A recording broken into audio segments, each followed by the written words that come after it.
Okay, it's me up first.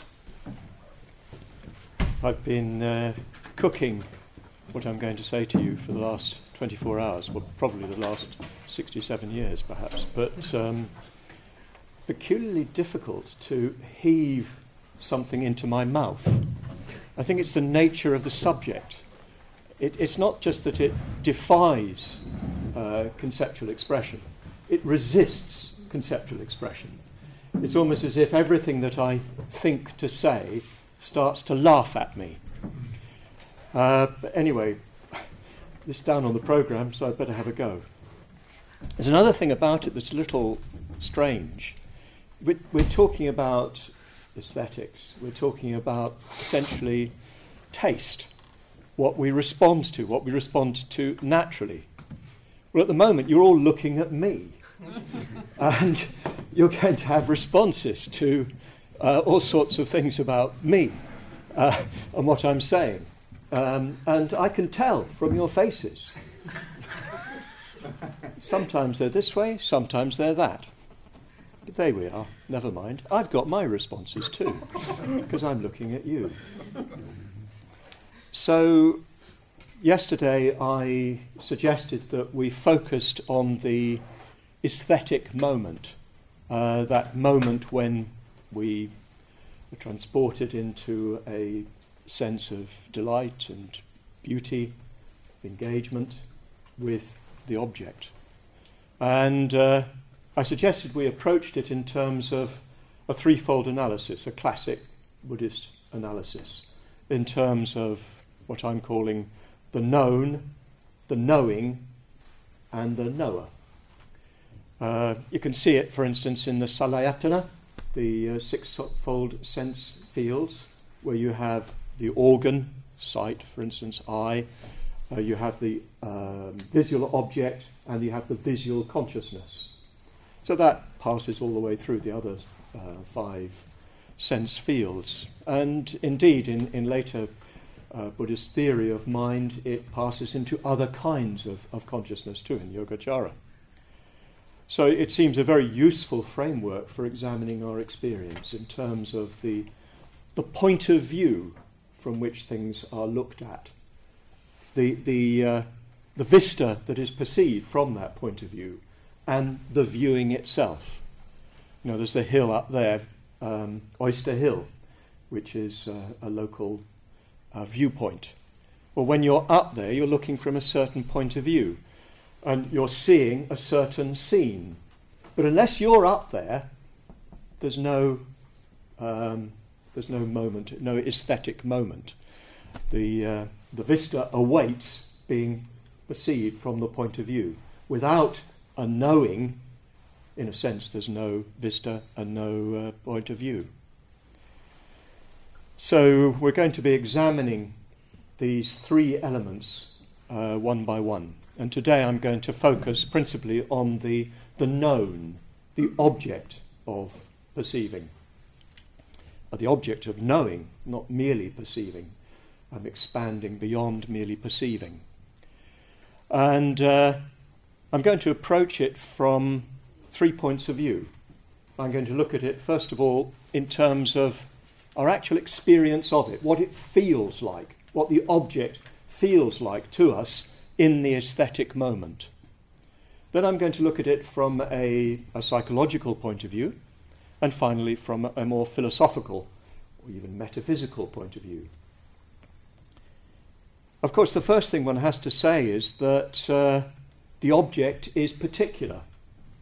Padmavajra went into that very evocatively yesterday. But why is it that some things appeal and others don't? Why is it that a certain situation, a certain scene, a certain object within the overall object appeals to one and something else doesn't?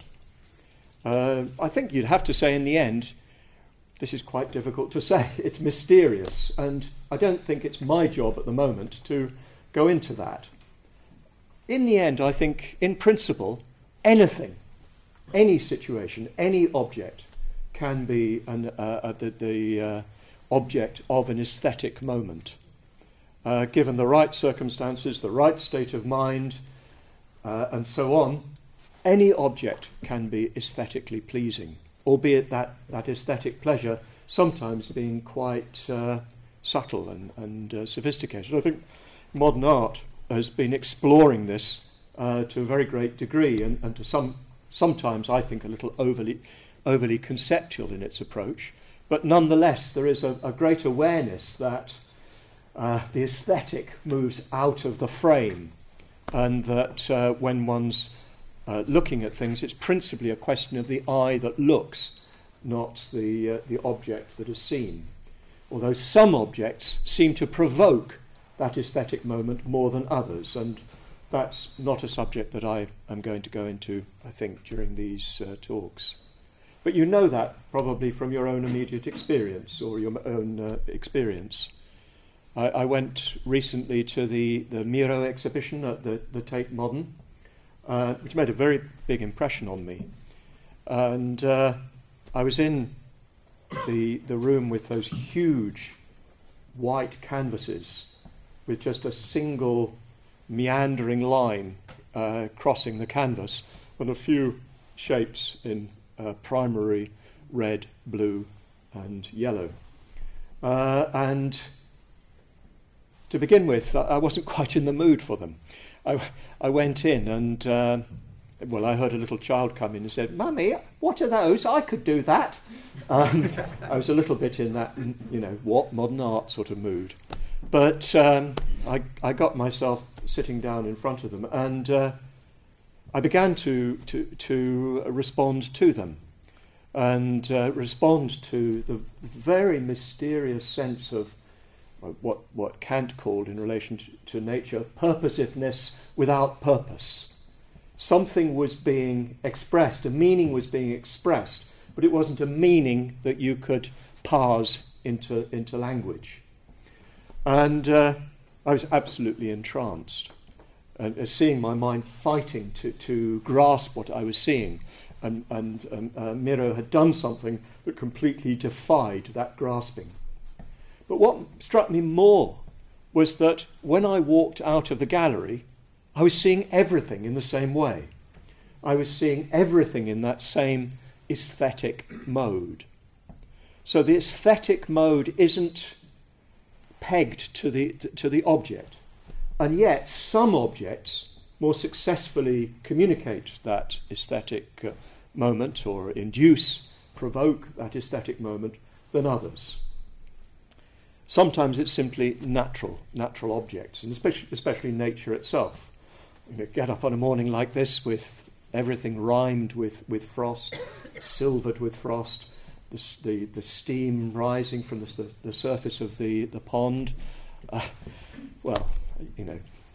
It can't fail. You can't fail but be uplifted and entranced. And many natural situations are of that kind. Although some situations you just don't like, you don't respond to them, and that's a subject for more kind of studied aestheticians than myself to explore. What is the difference between what appeals and what doesn't? And of course, why does it appeal to one person and not another? I'm not so bothered about that at the moment. But in the aesthetic moment, the object appeals.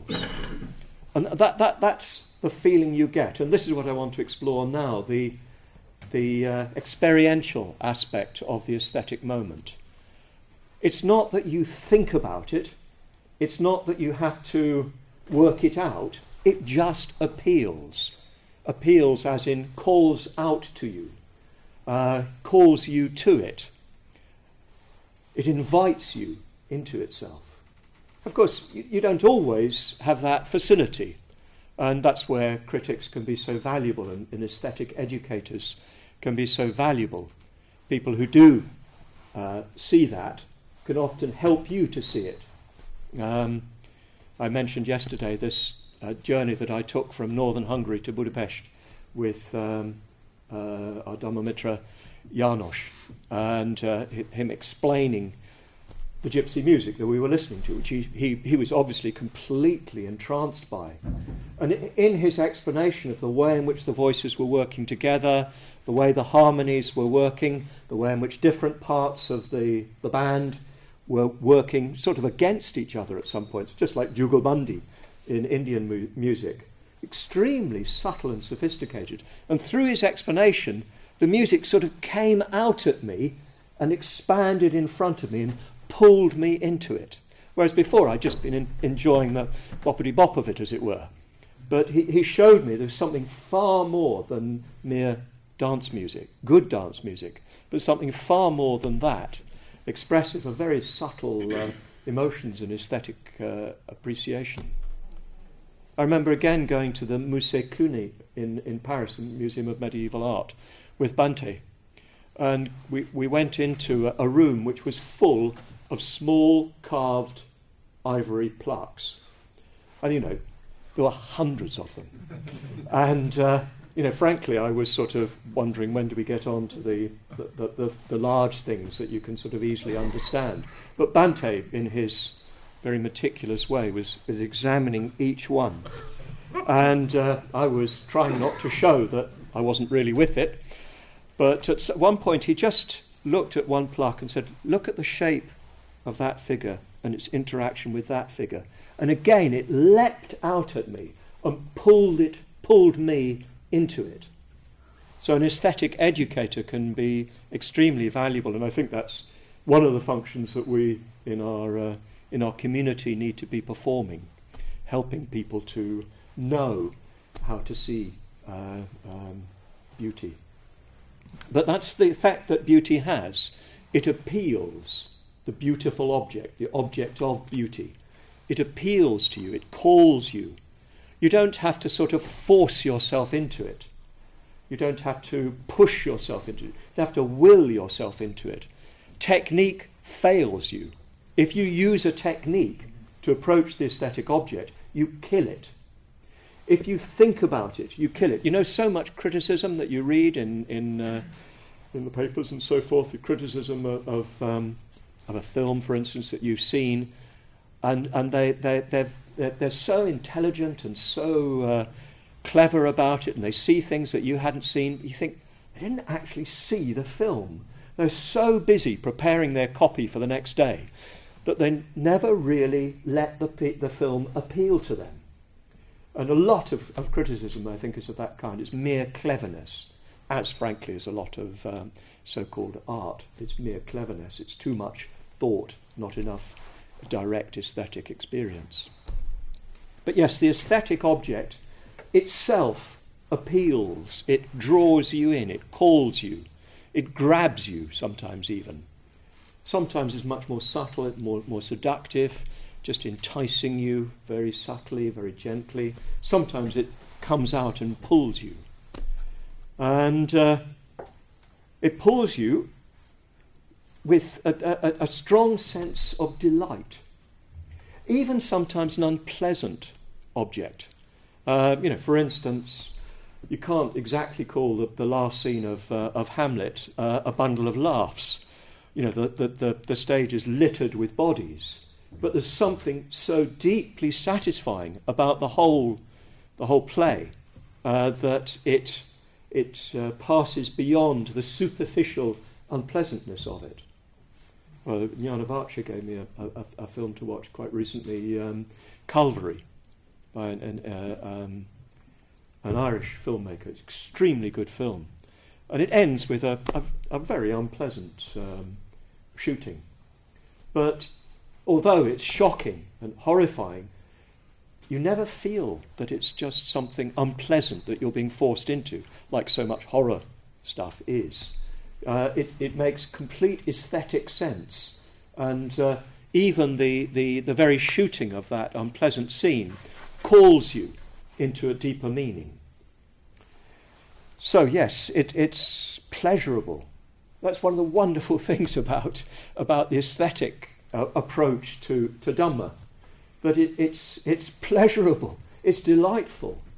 It's not about your head, it's not about technique, It's about a direct, immediate appeal, which you can be educated in, but you're educated in having that immediate response, which is intensely satisfying and pleasurable, even when it's disturbing or even the object is unpleasant. It appeals, it delights, it pleases. You feel satisfied. You go away from Hamlet feeling deeply satisfied that you've looked into the heart of life, and that you're a better person for having looked there. But that is the aesthetic object. It calls you, it pulls you, and it pleases in one way or another, delights, satisfies. Maybe sometimes the satisfaction is greater than the delight, if you see what I mean. Sometimes it's more of delight with satisfaction. But the aesthetic object, the deeper, or rather the fuller the object is an aesthetic object, the more it communicates meaning. The more when you engage with it, you sense that you are touching on deep meanings in life. This is exactly what I believe Wordsworth meant in that poem, lines written above Tintern Abbey, that something far more deeply interfused. He never says what it is. He doesn't say, what is deeply interfused is, selflessness or something like that. It's not something that can be spelled out. It's if you can spell it out, it's not it. It's something deeply felt, but resonant with meaning.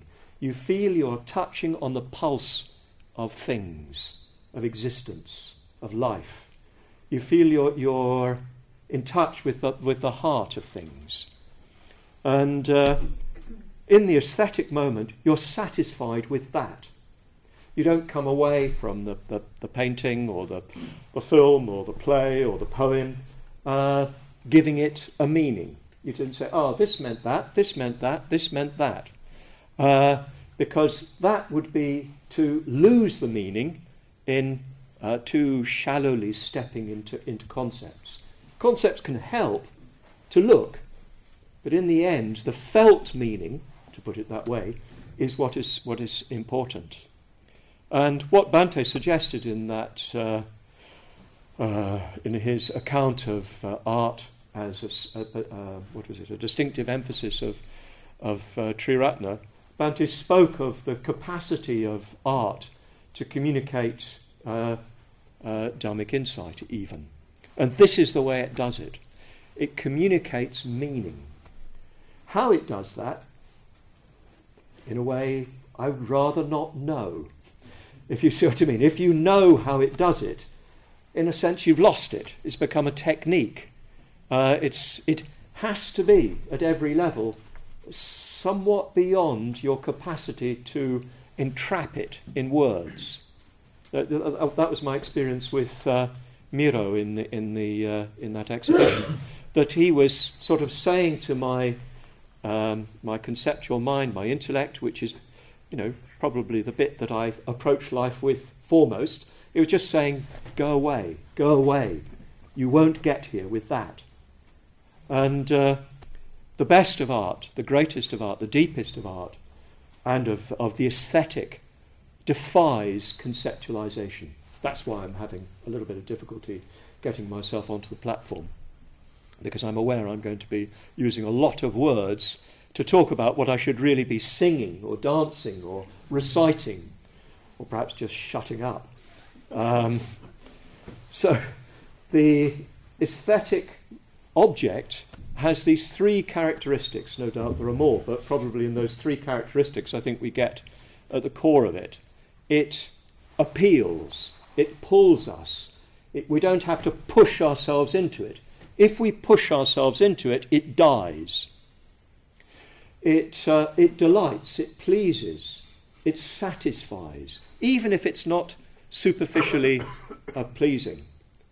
You remember the end of American Beauty, where the character's looking at the dead body, and just for a moment you're put into that sort of aesthetic moment, even though it's blood and a body and and so forth.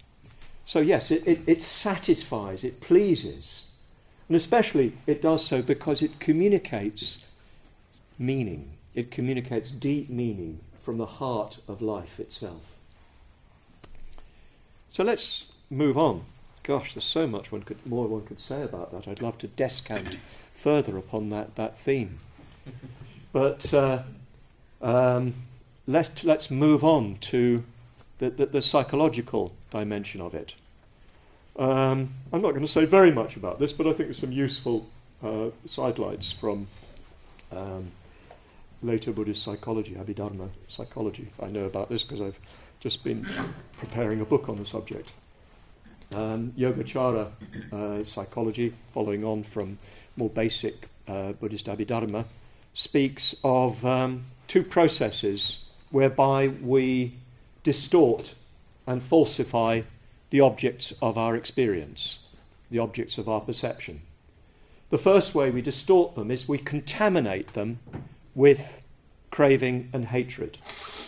So when we look at things, we look at them in the light of craving, for instance. We look at them as sources of satisfaction, sources of solidity, sources of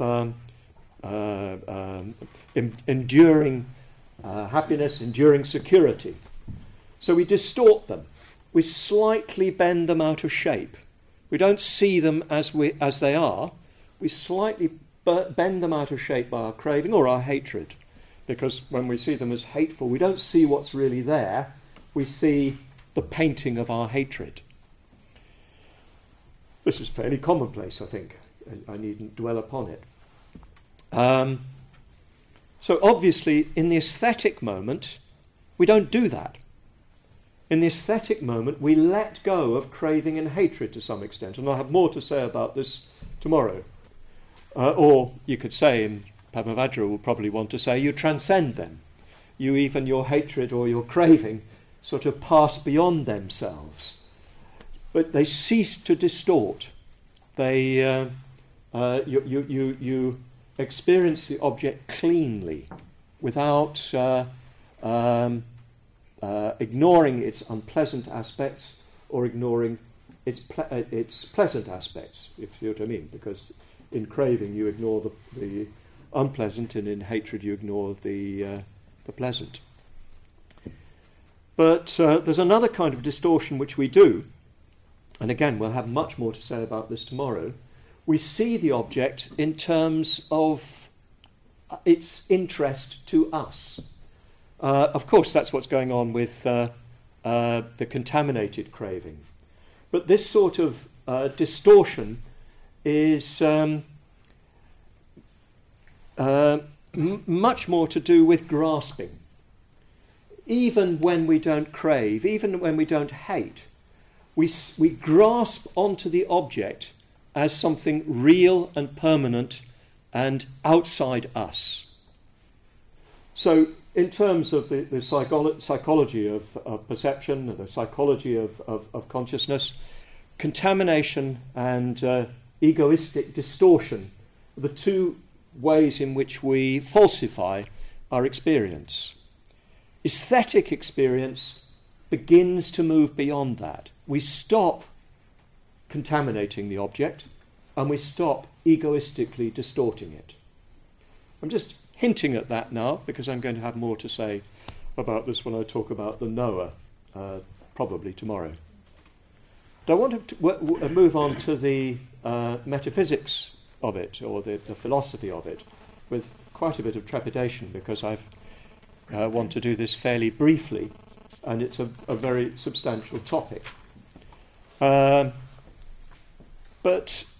in order to look at the aesthetic moment, I need to look a little bit more at the perceptual moment itself. Because in the aesthetic moment, we begin to let go of some of the fundamental building blocks of ordinary perception. Some of the things that enable us to construct a world and create an intelligible interpretive framework for ourselves and our lives. some of that begins to break down.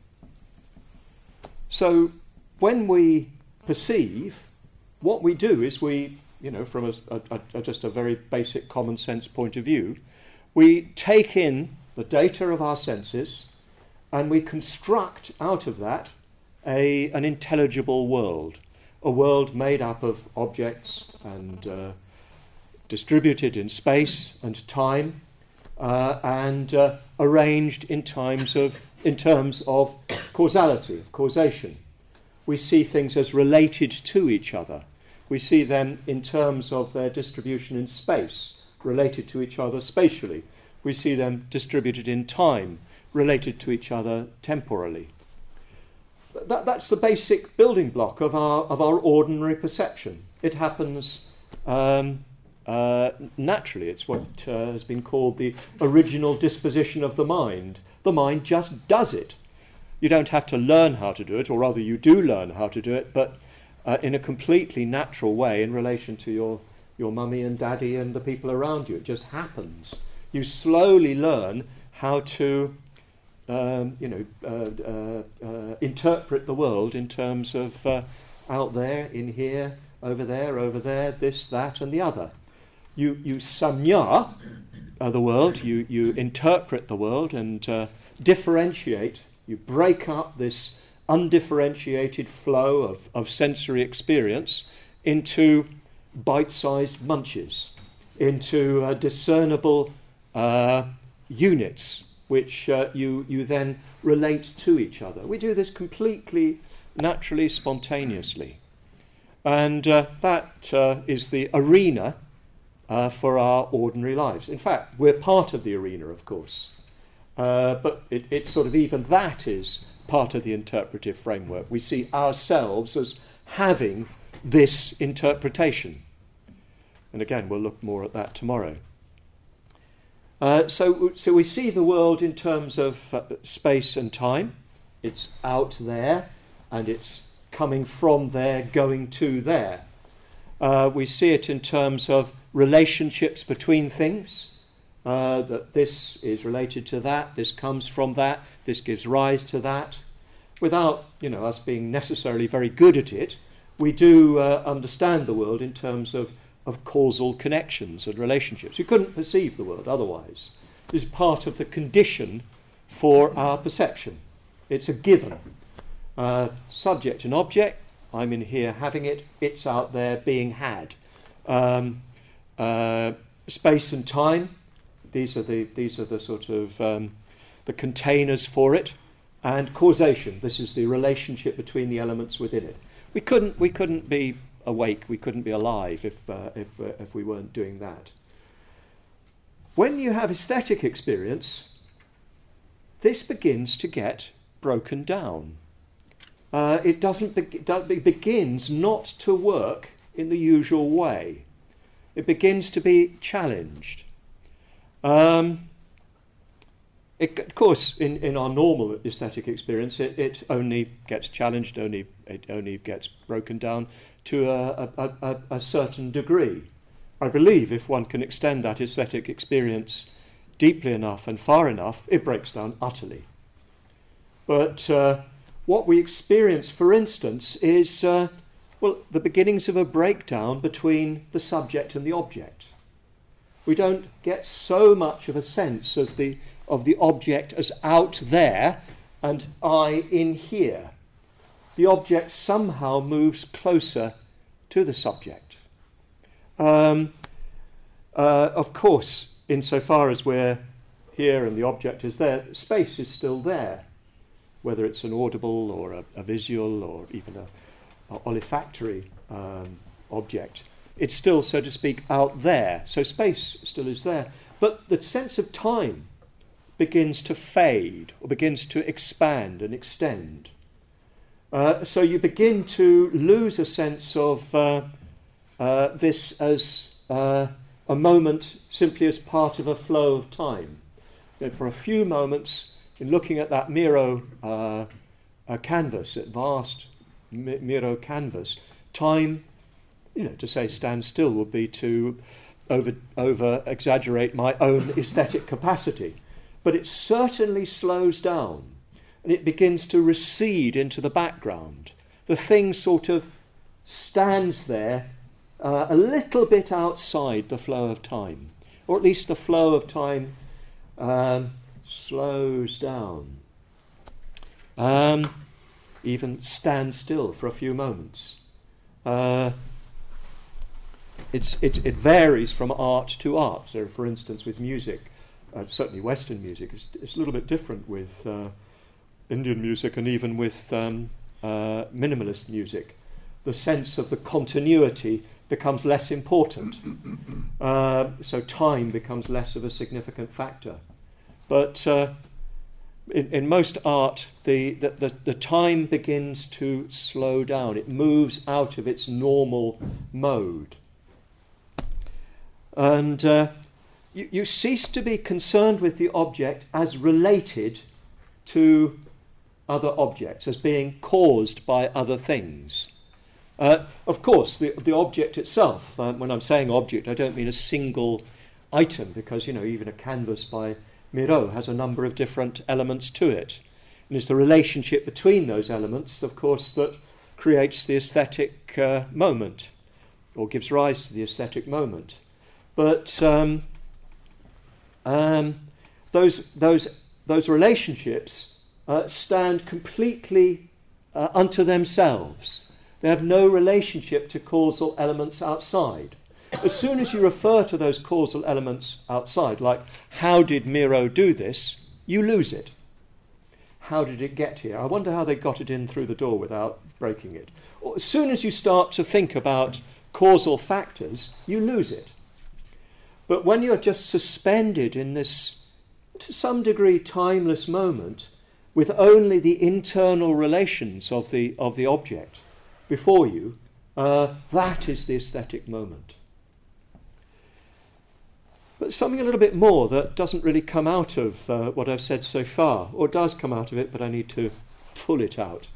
Of course, the object isn't really an object.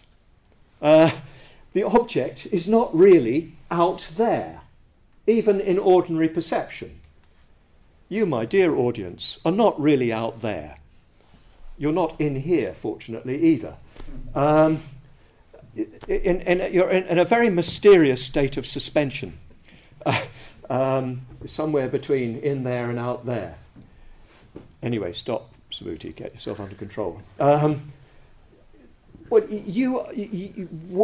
does my image of you come from? It's not an image, as it were, of you. That's the way it presents itself to me. It seems to me I am seeing you. But even in a common sense way, I'm simply seeing a messenger sent by you and reproduced in some mysterious way in my mind, whatever earth that is. My best illustration of this is a telephone call. I read somewhere, that infallible source I read somewhere, well quotable in all scientific papers, as somebody says, something like 20% of the the audible content of a person's voice is conveyed to you through the telephone wires in some way, reproduced electronically, and then again through some mysterious process recreated in the earpiece. But when I'm talking to you on the phone, I really think I'm hearing your voice. Actually, that's going on all the time. I really think I'm seeing you. In a way, that's what seeing you is. But what's happening is that an image is appearing, which is, for practical purposes, a very efficient and effective image. Otherwise, I'm really wasting my time sitting here talking to you. An image is created, is produced, emerges in a way that is really fundamentally mysterious. And I say image, I think that's quite important. I think all perception is an act of imagination. All perception is an act of imagination.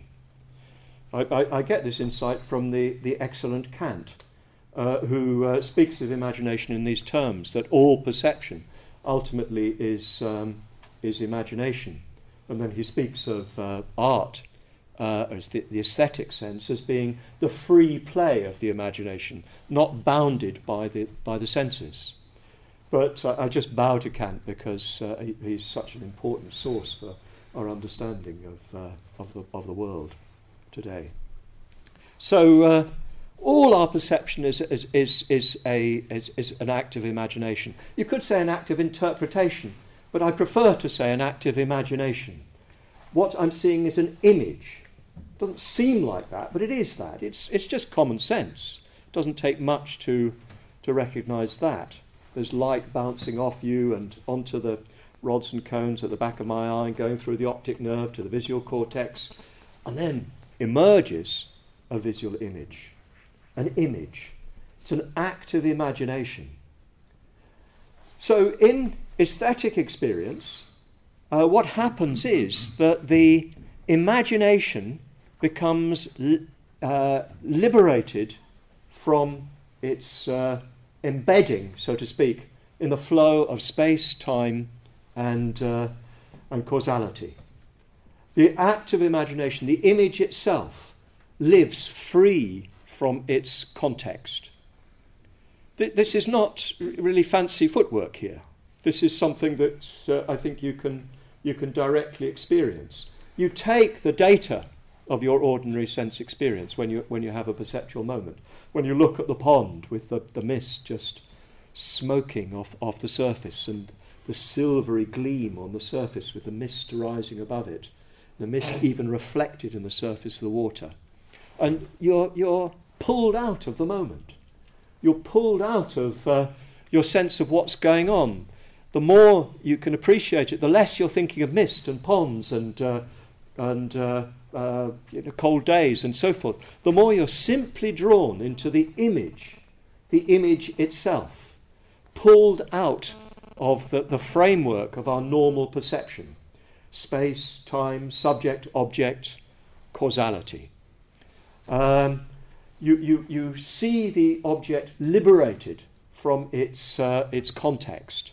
The image itself comes to life, and in the image is access to truth itself, we might say. The image itself, when we come really into relationship with the image itself is truth. But that is another story.